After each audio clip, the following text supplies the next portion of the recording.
Pengine mtu mwingine anaweza kuuliza, kwa nini mkutano huu leo?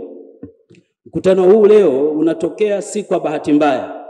Unatokea ni kwa sababu tunayo kazi ya kufanya ili kuhama kutoka kwenye matumizi ya nishati isiyokuwa safi kwenda kwenye matumizi ya nishati iliyo safi.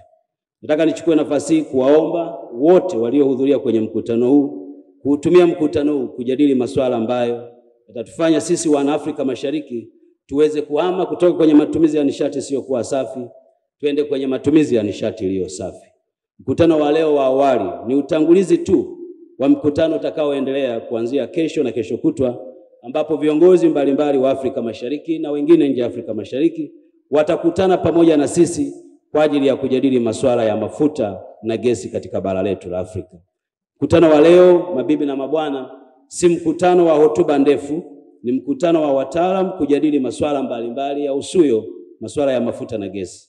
Na kwa sababu hiyo, chukua nafasi hii kuwakaribisha wote Tanzania, hapa Dar es Salaam, wale mliotoka mbali, karibuni sana. Na niwaleteni salamu nyingi za Rais wetu Dr. Samia Suluhu Hassan, ambaye yeye anatambua uwepo wa mkutano huu. Anawatakia kila laheri kwenye mkutano huu. Mjadili kwa haki, mtafute suluhu ya matatizo yetu, na mwisho wa siku tujue tunakwendaje katika kuhama kutoka kwenye matumizi ya nishati isiyokuwa safi kwenda kwenye matumizi ya nishati safi.